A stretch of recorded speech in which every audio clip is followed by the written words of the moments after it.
Welcome to our video on engaging littles with Seesaw. In this video, we will explore how to use and integrate Seesaw into your pre-K through second grade classroom. Seesaw is a kid-friendly platform that allows students to capture their learning through pictures, drawings, recordings, and more. We will explore how to blend hands-on and online learning to give students voice, choice, ownership in stations, independent practice, self-reflection, and how to use Seesaw to build character. At this time, I would like for you to open a tab on your computer and go to bit.ly/ignite Seesaw. You may need to pause this video as you open this tab, but it's bit.ly/ignite Seesaw, and it is case sensitive, so that is a capital I and a capital S in Seesaw. Let's look at ways that some classrooms have been using Seesaw.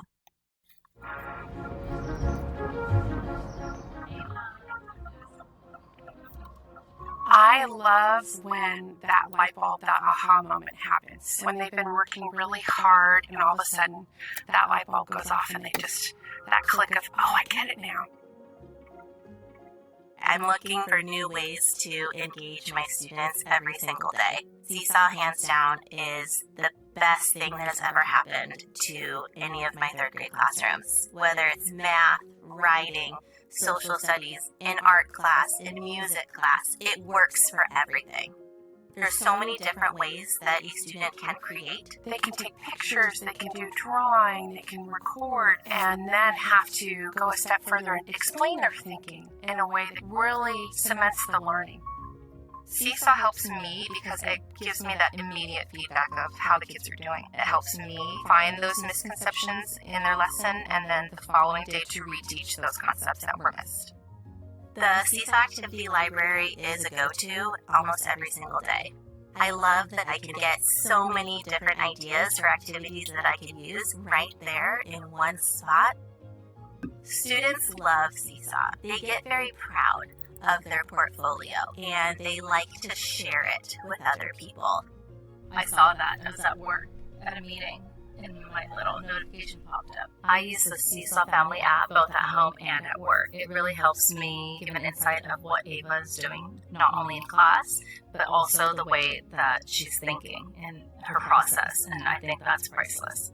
I love how Seesaw really allows me to get to know my students on a deeper level. They don't always want to stand up or raise their hand to talk in class, but I feel like Seesaw really allows them to open up and shine.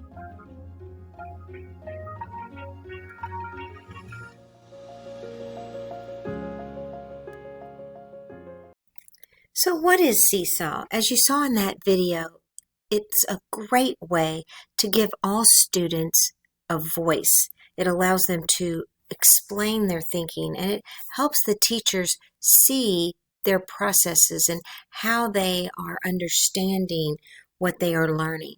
It creates ownership of that learning and builds reflections and supports creation. I love the fact that Seesaw allows students to reflect on what they have been learning. It also provides an authentic audience and feedback. As you noticed in that video, there's even a parent portal piece where parents can connect into Seesaw and see exactly what's happening in the classroom. So first, let's look at some different ways that Seesaw has been used in a classroom. And what I love about all these examples that you're going to see, it's that connection between the hands-on piece and the online component or the digital component. So let's first start with the writer's workshop. You know, a lot of times I would get home as a first grade teacher and I would see and be grading their work and looking at their writing samples, but I wouldn't always understand what it was they were trying to say. So let's look at this one. And also what I love about this is the students are still writing and using paper and pencil. They are writing on paper, and then they are taking a picture, and they are reflecting or explaining what they did. I am great at art. So we're still doing that hands-on piece, but we are connecting it and allowing them to also do a digital piece. All right, let's look at this math concept. As you're going to see in this video, the students are still using those hands-on manipulatives to explain and show what they are learning, and then they are going to record and reflect. This is a group of 16, and I figured out 16 is an even number because there is 8 groups of 2, and none left over. I can also do an addition sentence. 8 plus 8 equals 16. And what I like about this one is the fact that they are using the hands-on, but now I understand that this student understands odd and even. They can also do addition. They can compose numbers with manipulatives. So it still connects that hands-on piece with the manipulatives in the classroom, along with giving them a way to reflect and explain their thinking.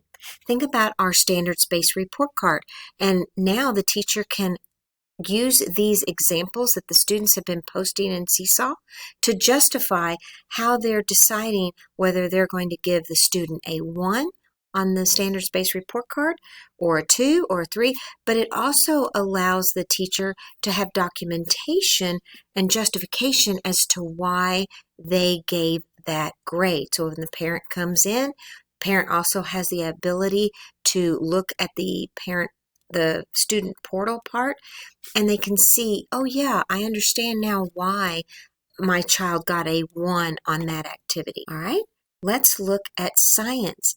I love this because they're still doing the hands-on labs, but they are using the Seesaw to share what they are learning about and reflecting what they have learned. I learned that if the air moves one way, the rocket moves the other way. I just love that we're still using the hands-on, still doing labs, but we are using Seesaw to reflect and record their thinking. Let me close some of these out. Okay, and then this last one, so think about a way to do assessments. In the past, I would have to call each student up one by one, maybe listen to them read. I love this as a way for you to do a reflection where maybe they took a picture of a page in a book and now they're going to record themselves reading. So think about this one. And the thing I like about this is in this example, like the teacher had placed these words all around the room. Kids just go up, take a picture of the word list, and then record themselves reading.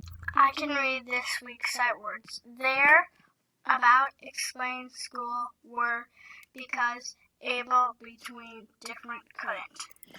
And the thing with this example is that the student is not the one that circled the word here. It was the teacher. So think about, I'm working with small group, with my small group of students, and then I have kids going around the room, taking pictures, recording themselves. So now later during my planning time or right after school, I can go back and listen to these students. So I could still do my small group, but kids were going around and doing activities, and it also holds them accountable. So while I am working with that small group, maybe I have kids reading out of their book bags. Now I have them take a picture of that page and record and explain something they learned or what they liked in the story that they read that day. So it holds them accountable for what's happening in those groups. So just lots of ways that we can use Seesaw in our classrooms. This is just a few examples. There are many, many more. So as we think about how are we going to integrate Seesaw into our classrooms, there are multiple ways. We could do it for stations and centers. And I love that because too many times, you've seen in a classroom where teachers working with small group, but now you've got kids working in stations and you have no idea if they are actually doing the station, if they're actually learning from that station.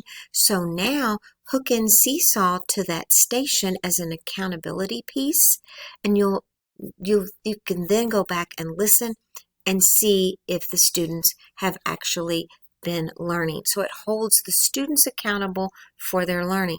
It's a great way for you, after you've done a whole group lesson, for the kids to go and do independent practice. I just love self-reflection because I really feel like we just don't give kids enough time to explain what they've learned and to reflect on what they've learned. Seesaw is a great tool to allow students to do that reflection. And then character building. It's a great way for you to do to see how kids feel about a lesson and whether they are comfortable with their learning. So we're going to explore some of these different ways. So thinking about stations. I love this. As I said a minute ago, it holds the students accountable at that station, but it also allows and makes their thinking visible. So I'm going to show you some examples that I found in Seesaw, and later we will explore and look at how you can find these lessons. Okay, so I am actually you'll see this is the teacher side of Seesaw. All right, this is not what the students see. It looks a little bit different, but let's just look at some of those. So one of the things that I had on there was a lesson with Play-Doh, and I'm going to just show you this lesson. And what's cool is that you can see we've done this in a class before, but what is cool about this is it still uses those hands-on manipulatives. And now as a teacher, here are all my student responses. I can now go back and look at each one and see if they have understood. Now, in a classroom, I would have had them annotate. This was with teachers, but let's look at this one. So we have a video here that this student posted a video. I have one hair. So they can record and reflect and share their thinking. All right, so that's one way you could use it as a station. Another way here, this is another good one here, is I'm going to hit add response, and I'm going to select my sample student so you can see. But in this one, the kids will take the iPad around the classroom and they're going to go find shapes that they have seen. The cool thing is it also hooks in voice here. Circle. So if the kids can't read this, so think about our pre-K and younger students, you can add voice to this so that the students, if they are struggling readers, think about our dyslexic students, think about our SPED students, they can still get the supports that they need.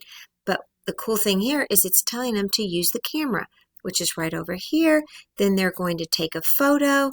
They're going to place it on top of this square. And if the kids need to see the instructions, they can click here. It will show them the instruction. It says use this tool to listen to the name of each shape. Then tap the photograph and take a picture. And it also will play the instruction. So you can hook in that voice so that gives those kids the supports that they need. Okay, another example, and I think I mentioned this just a little while ago, but think about for fluency. Many times in the classroom when I was trying to do my running records or recording where my kids are so I can, because you want to listen to those kids read, this is a great way to do it, is to just tell them out of their book bag, take a picture of the page in your book, use the microphone to record yourself reading the page, listen to yourself read, and think, what did I do well? And you can have them record that. So let's look at this one. So there you see, it tells them to use the tool, take a picture of your book. I just love this. Now let me go back, and I'm not sure if some people did this one in our class that we did the other day, but here you see are some examples. Here's someone took a picture of it, and then it doesn't look like they recorded themselves. But let's look at the next post. The cool thing is, if they don't follow the instructions, you can return that to the student and give it back to them. You can send it back to them as a draft. This is where, as a teacher, I could annotate and write something on top. So here we have, Go ahead, Virginia. I hate cats. so there they are recording their reading. I just love that, especially because it keeps them accountable for, let's say that I gave them a book bag and I wanted them to read while I was pulling small group. So just a way to keep the kids accountable for their learning. So that was just some of the ways that we are showing you how you could use it for a center. All right. Another thing that we could do is for independent practice. And I love this one. You choose, show what you know. So let's go and look at that one. So think about exit tickets for your whole lesson that you did, a way to get reflection and to see if they really did learn what they needed to. So in here it says use the pen, circle ways that you have learned. And what I like about this one, I'm going to go back and show you as the student sample. I love this one because it lets them choose. It gives them the ability to personalize their learning. Maybe some kids want to take a picture and then use the microphone to explain what they learned. Maybe some want to do a drawing. They can create a collage with lots of multiple pictures. They may want to do a film. Maybe they want to make a little video to teach the lesson back to the class, or maybe they still need to ask a question. And what's cool about this one is we're here on the right-hand side, you can see there are multiple pages. So when the student clicks on the one that they want to do, it takes them to that page. So let's say they want to do a drawing. They're going to click here. It pops them to that page and tells them to use the tools to show what they have learned. And they can use these tools down here as well. So I love anytime we can let the kids choose how they want to complete the assignment. It creates more ownership in the classroom and allows them to be more engaged in their learning. All right, let's go back here. So that was an example of how you could do that as an exit ticket, or anytime you're doing a whole group lesson with them, letting them reflect. All right, another way is self-reflection, letting them share what they have learned. So for this activity, when we were teaching this over the summer, we were having people tell us how they feel about Seesaw and what they have learned. And as you can see, some of them did their own reflection here. I learned there are many ways to use Seesaw and how I can incorporate this. So think about a great way. And I also didn't restrict how they did this. Some could use the draw tools. Let's see if anyone did. It looks like they all did that, but some are still working in a draft. That's another cool thing, that when the kids are not ready to submit, they can click the button and save it as a draft and come back to it the next day to complete or finish. And then for character building, and I like this little example because at the beginning of the year, when we're trying to get the kids to realize that they don't know everything yet, but we're going to work on this. This is another activity that I found in the library, and here it says we have to work every day to learn new things. but we can do it if we keep trying. So it's helping kids set goals. There's lots of goal setting stuff in here. There's ways for you to for them to share what they want to learn about as they are beginning the school year. And maybe it's even in the middle of the year that they're going to do this. All right, so now what we're going to do is I'm going to now show you, we're going to actually, instead of going to this just yet, I'm going to come back here. I'm going to get out of this, and I'm first going to show you about the classroom library and the things that you have available in that library. So I'm going to go up here. So actually, let's start up here at the top left corner. So as a teacher, now yours will look completely different than what you're seeing right here. You should have a practice Seesaw course that you can use, and this might be a great time for you to right now pause this video and go and open Seesaw. You do want to open Seesaw from the Klein dashboard so that you get into Seesaw through the Klein Seesaw account, because we are paying for Seesaw now, and you don't want to be in a free version. So you do want to go to the Klein ISD dashboard and open up Seesaw. So this might be a good time to pause and go get that, because we did put a practice class in each teacher's account for you to use as a place for you to explore and to practice. Okay. The other thing you'll notice, I have some classes in here. Your courses and classes that you are going to see will already come in through the link that we have through Skyward and through the dashboard, or through Skyward and rostering your students in. So you will not have to add, you will not have to create any classes. All of your classes will be listed based on what you are teaching and what you are listed as a teacher of record in Skyward. Those are the courses that you're going to have.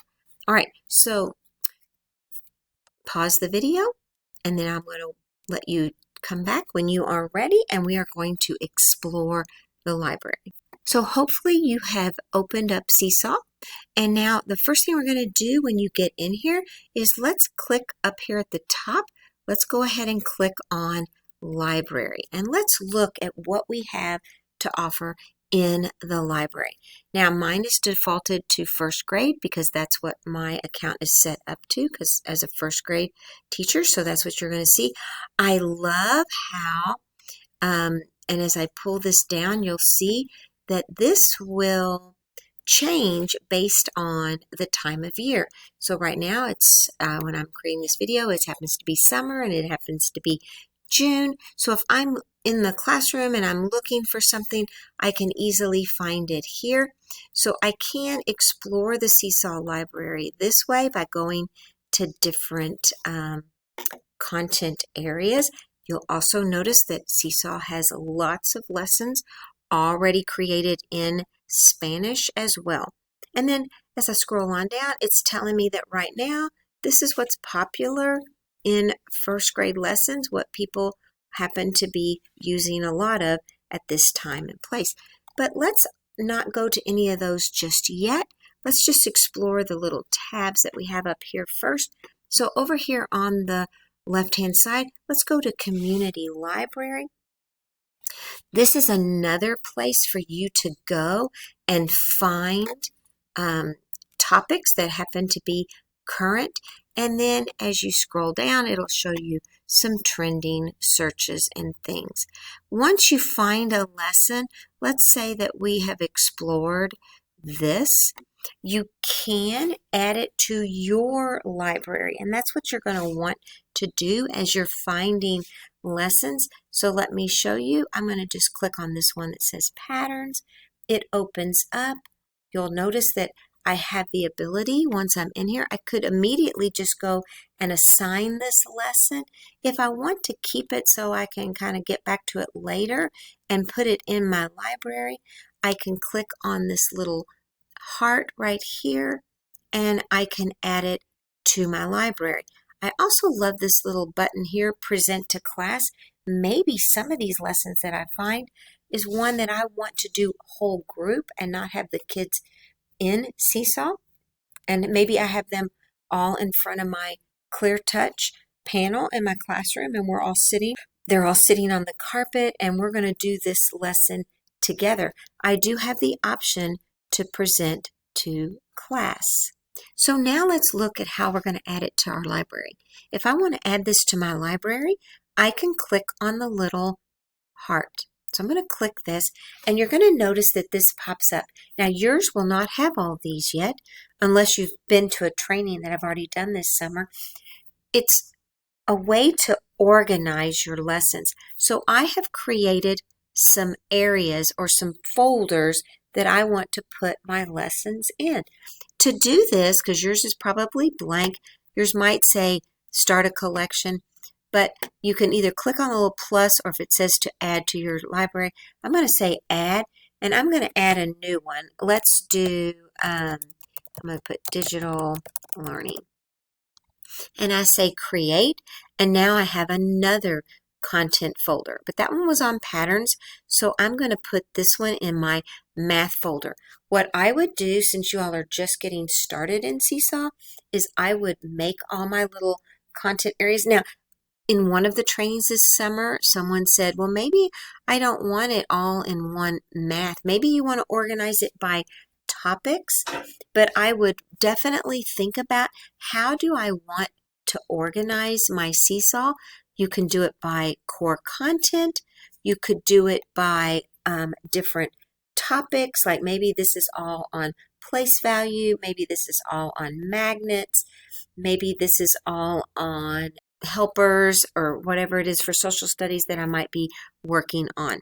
So thinking about how you're going to organize that library, when you start to add them, you will get that option to organize it and place it somewhere.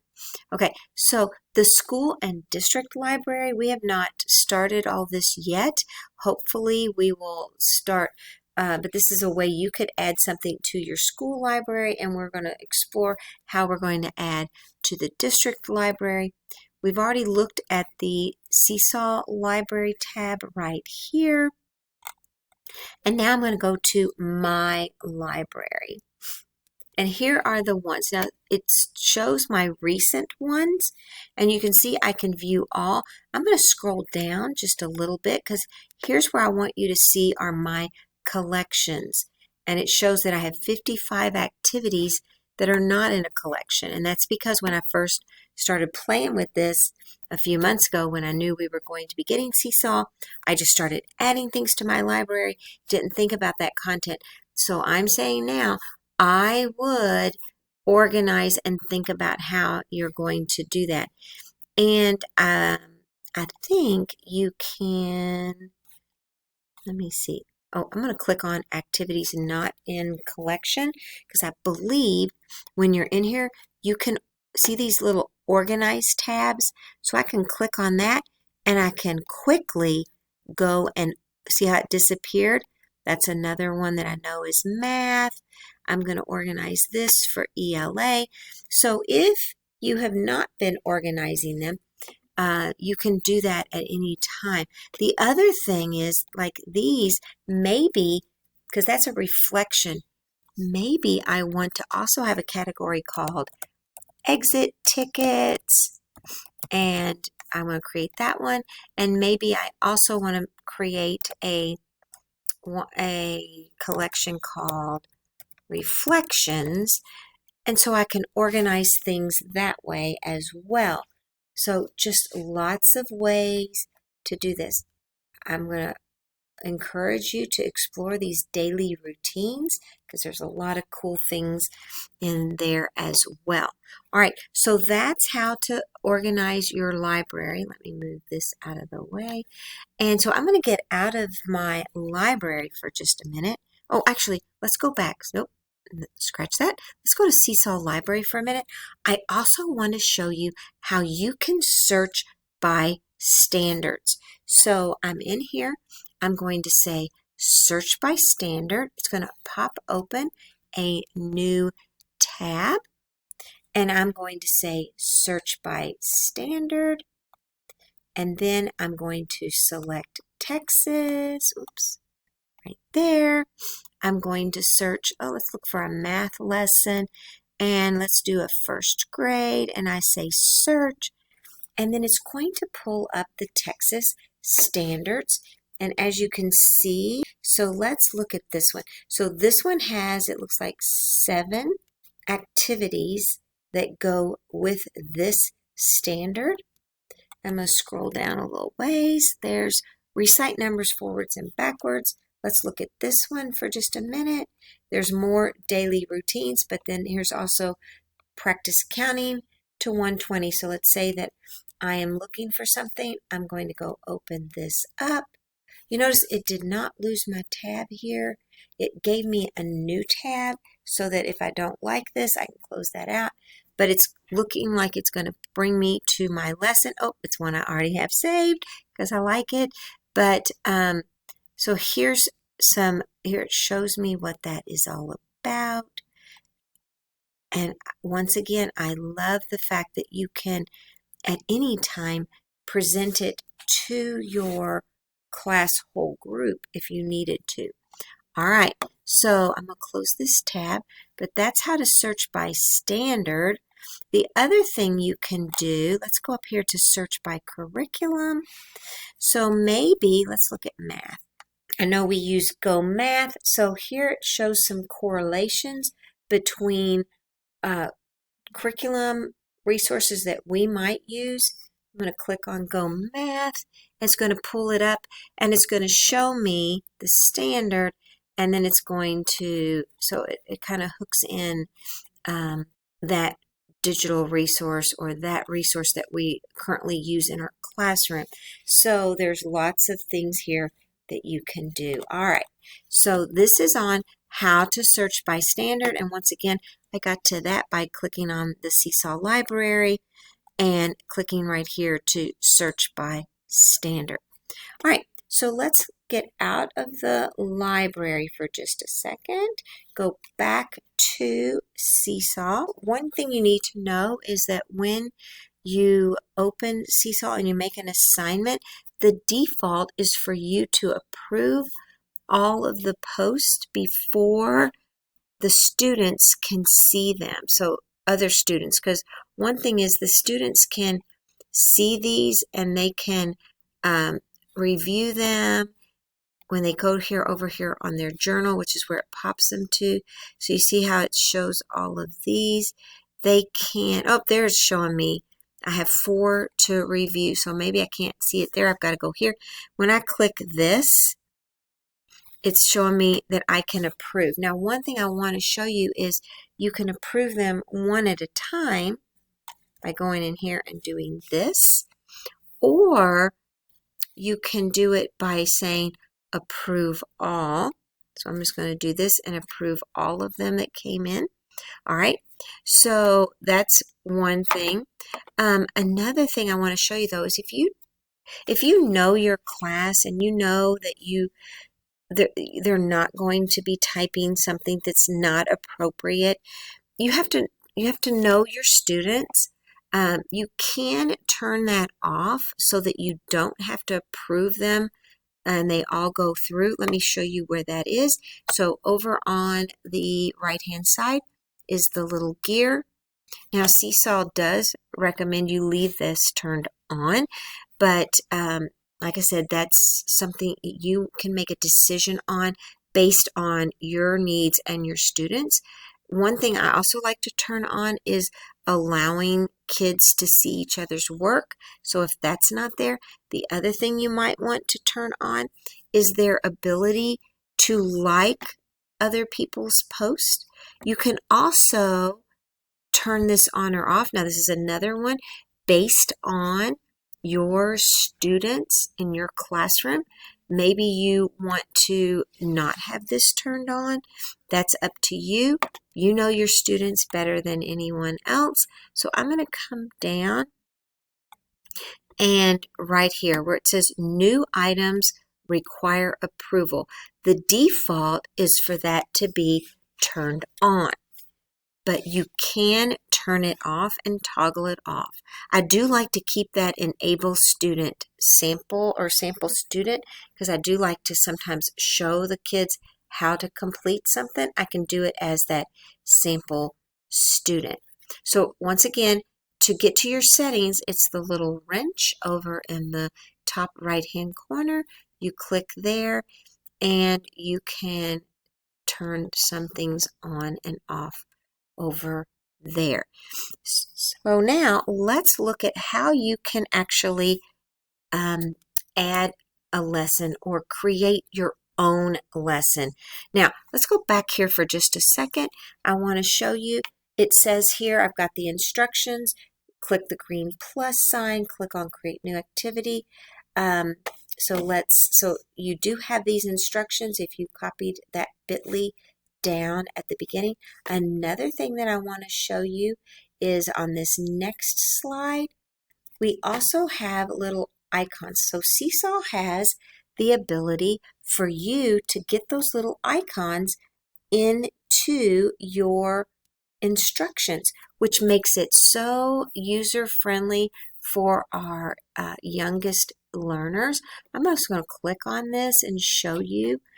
It has the step-by-step instructions in here, but one thing you'll want to do is download this little document and keep it near you when you are creating, because all it is using the little colon and then these keywords. So if you want the picture of the camera, when you get to that part in your instructions where you might say, click on the camera, you would type in colon, photo, colon, and then when you save the instructions, the picture will be there instead of the word photo. So it just makes it very user-friendly for our youngest learners.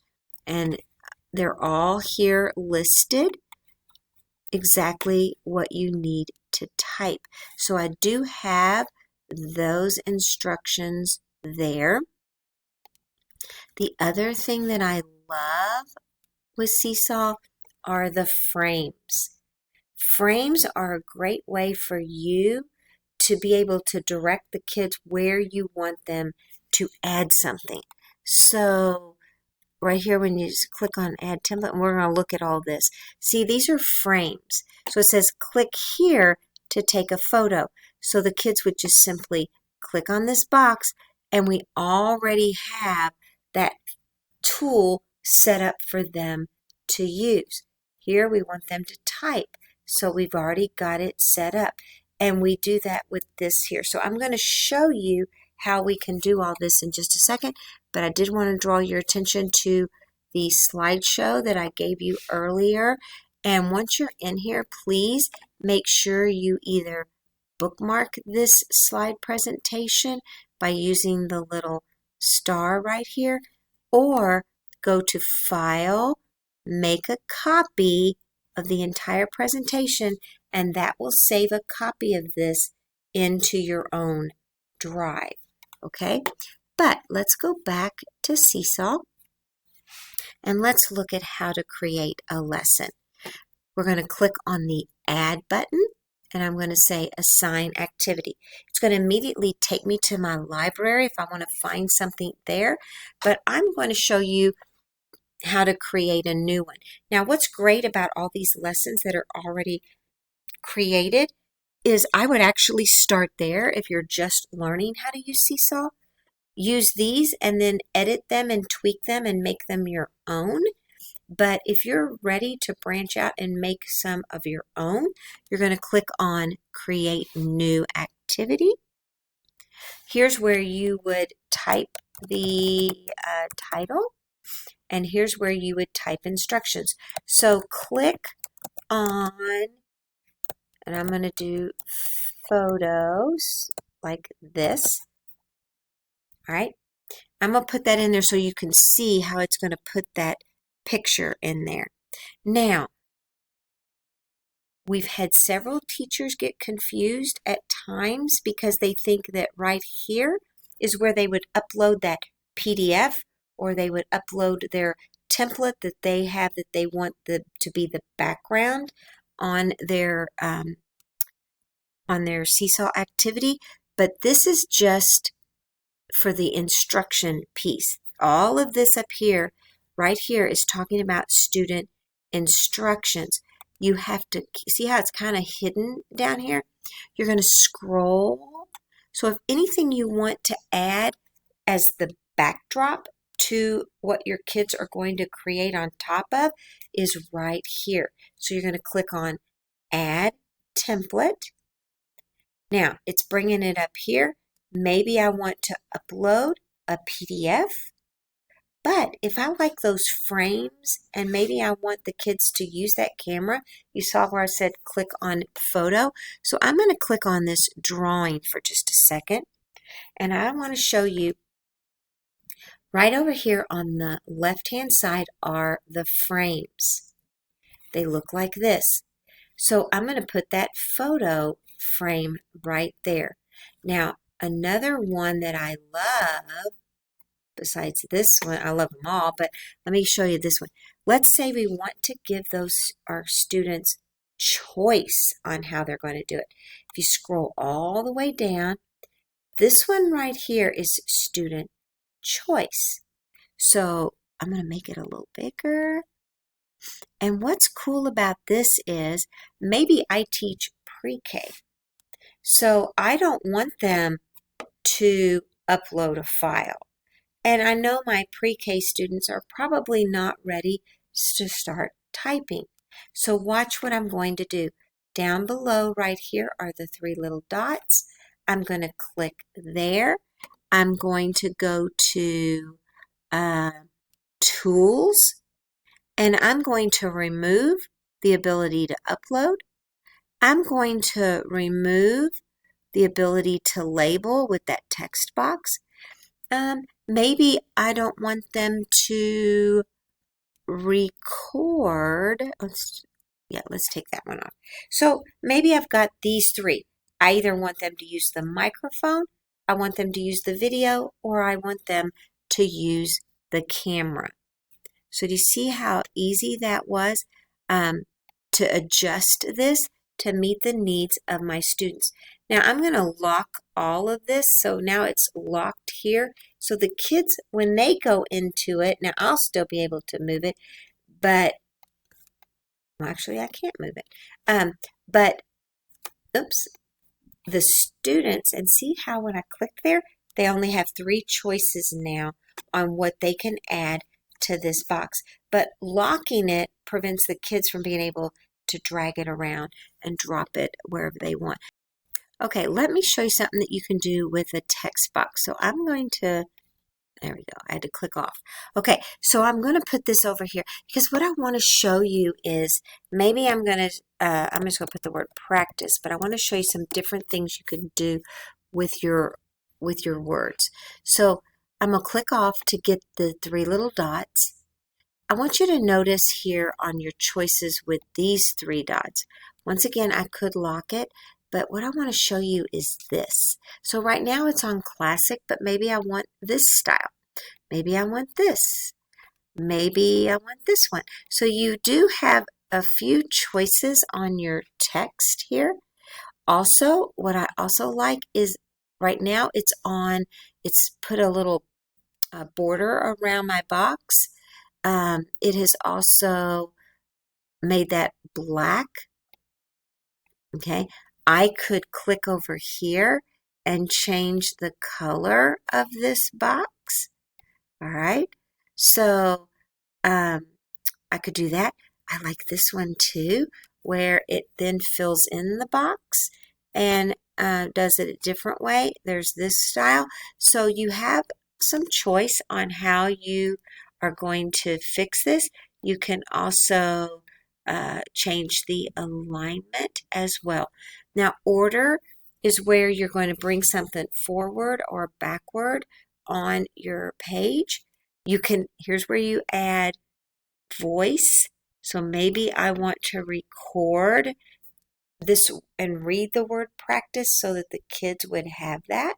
So I could do that. I can duplicate this. I could put some alt typing so that when their cursor goes on top of that, it would pop it out or read it to them. So there's just some different things that you can do. You can link this to other pages if you need to. All right, so I'm going to just lock that one as well. So that's exactly how you would create. Once I am finished, I would click the little blue check mark right here. And I'm going to now save my lesson. And so I want to show you, see how it's, remember when I wrote click on the photo? That's what the instructions look like. So using those icons, it's a great way to make your instructions user-friendly for our youngest learners, our EL students, our dyslexic students, any of our students that need those supports. Okay? And then now that I have created this, I can now go and assign it to my classes. All right, let's see what else I wanted to kind of show you. So on this slideshow that I gave you, and then down at the very last one, please explore this because there are some cool ways that you can do things. This is a cool, these are short little videos. This is a video on how to make a scratch and reveal activity. Here's one on how to do a spotlight, how to do reading fluency, how to add that green button, drag and drops. So we've got some different things. Oh, if you want to schedule your post to appear, we've got lots of short little tutorials here as well. And then I think we've already shared this, but there are some the Seesaw icons. I also have it here as well. I'm going to go back up. If you did not get the link, it is bit.ly/ignite Seesaw, all one word here with a capital I and a capital S. So I hope you have enjoyed our quick brief little exploration of Seesaw, and I would suggest you spend a little bit of time. I would really suggest you start with that library, finding activities that you like, finding them, adding them to your own library, tweaking them, editing them, and when you need to edit a lesson that's already been found, you've added it, you can also go back and edit here by clicking on those three little dots underneath and click Edit Activity, and you can make it your own activity by just changing. And a lot of these, that's what I did on this one. I changed the instructions for the original Play-Doh activity that I found. All right, so I hope you have enjoyed this video, and reach out to Digital Learning, either me, Kay Goebel at kleinisd.net. You can also reach out to Kaylee Wiemeyer, and she is K Wiemeyer1, or Emily Nordhausen, and she is E Nordhausen1. You can also get to us by going to kisd.us/digi